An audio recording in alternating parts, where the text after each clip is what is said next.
This article comes from Den of Geek UK. Next summer, the eternal battle to make a compelling, successful movie adaptation of a video game continues, with a new take on Tomb Raider. This time, it's Alicia Vikander who'll be bringing Lara Croft to the big screen, in an origin story that has inevitable eyes on developing into a long-running movie franchise. It's the best part of 20 years since we were first down this particular road before, though, and in the intervening period, the Tomb Raider video games have been rebooted to impressive effect. But there's nothing that can quite match the cultural impact when Lara Croft first arrived on the scene. The first Tomb Raider title was the right game at the right time. Sony's PlayStation console, the original one, was booming, and Tomb Raider brought a fresh lead character to video gaming. Not a particularly anatomically proportional one, it should be noted. But here was a gaming character that infiltrated the mainstream, appearing on magazine covers that had nothing to do with games. Lara Croft broke into the mainstream, where Minor Willie, look him up, had not.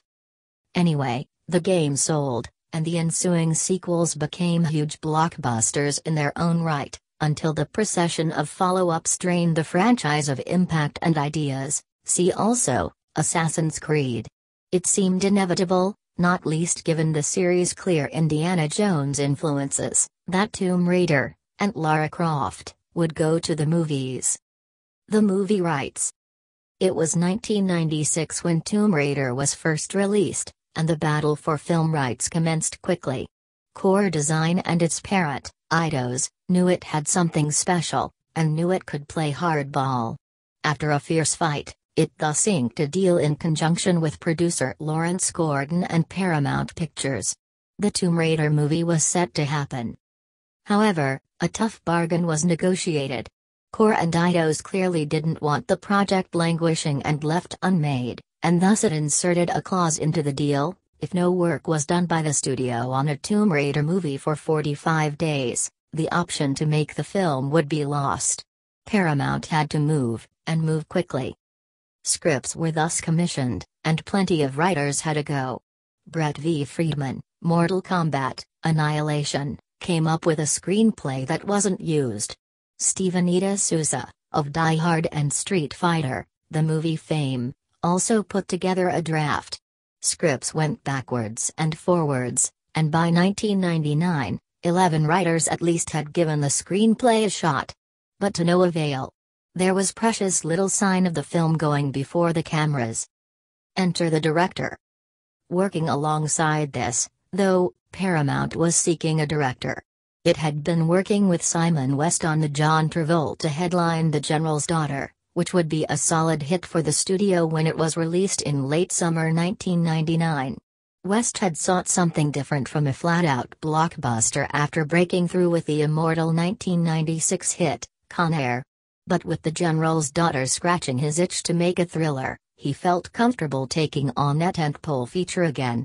He was open to a big film to make, and Paramount had one that needed making. It didn't have a script, but at least Tomb Raider had a director. When he came aboard, it fell to West to work his way through the collection of drafts that had been penned to that point. De Souza, quoted in the book Leading Lady, which I'll come back to again shortly, wasn't taken with West's approach.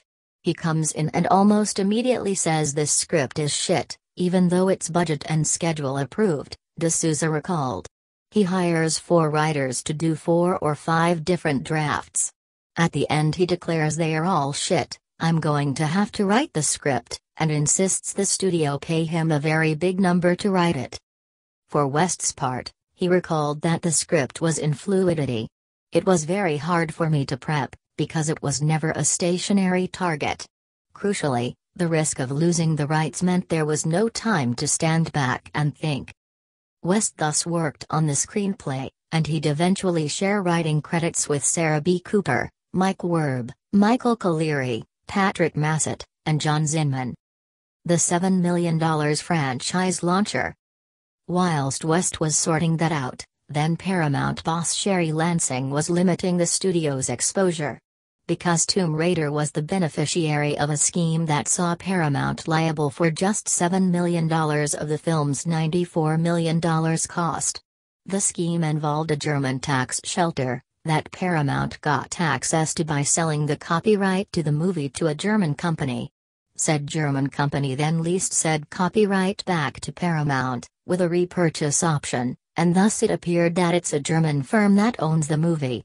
But that firm also signs agreements that makes their ownership of the film a temporary one.